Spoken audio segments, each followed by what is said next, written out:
അപ്പൊ കൂട്ടുകാരെ, കഴിഞ്ഞ കുറച്ച് ദിവസമായിട്ട് നമ്മളെ ഉള്ളിൽ എല്ലാം ടെൻഷനായിരുന്നു. നമ്മുടെ യൂട്യൂബർ ആയിട്ടുള്ള യാത്ര ടുഡേ എന്ന ചാനലിന്റെ ഉടമയായിട്ടുള്ള ദിൽഷാദിനെ കാണാനില്ല, എന്താ പറയുക, ഫോൺ കോളും കിട്ടുന്നില്ല എന്ന് കുടുംബം പരാതിപ്പെട്ടതിനെ തുടർന്ന് സോഷ്യൽ മീഡിയയിൽ വലിയ ചർച്ചയായിരുന്നല്ലോ. എന്നാലും ആ ഒരു ടെൻഷനുകൾക്കെല്ലാം വിരാമം വിട്ടുകൊണ്ട് തന്നെ ദിൽഷാദിനെ മേഘാലയയിൽ വെച്ച് കണ്ടെത്തിയിരിക്കുന്നു എന്നുള്ള വാർത്തയാണ് ഇപ്പോൾ പുറത്തു വന്നിരിക്കുന്നത്. എന്തായാലും ആ വാർത്ത പുറത്തുവിട്ടത് മറ്റാരുമല്ല, ഷിഹാബ് ചോറ്റൂർ എന്നുള്ള വ്യക്തി തന്നെയാണ്. അദ്ദേഹം തന്റെ ഫേസ്ബുക്ക് പേജിലൂടെയാണ് ഈ വിവരം പുറത്തറിയിച്ചിരിക്കുന്നത്. അതായത് പ്രധാന അറിയിപ്പ്: ദിൽഷാദിനെ കണ്ടെത്തി, ആള് സുരക്ഷിതനാണ്.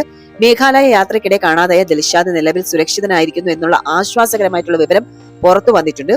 സഞ്ചരിച്ചിരുന്ന ബൈക്ക് അപകടത്തിൽപ്പെട്ടതിനെ തുടർന്നാണ് യാത്ര തടസ്സം നേരിട്ടത്. മേഘാലയയിലെ പൈനൂർ സ്ഥല ഏരിയയിലുള്ള PHC ആശുപത്രിയിൽ പ്രവേശിപ്പിച്ചിട്ടുള്ള അദ്ദേഹം നിലവിൽ പൂർണ്ണ സുരക്ഷിതനാണ്.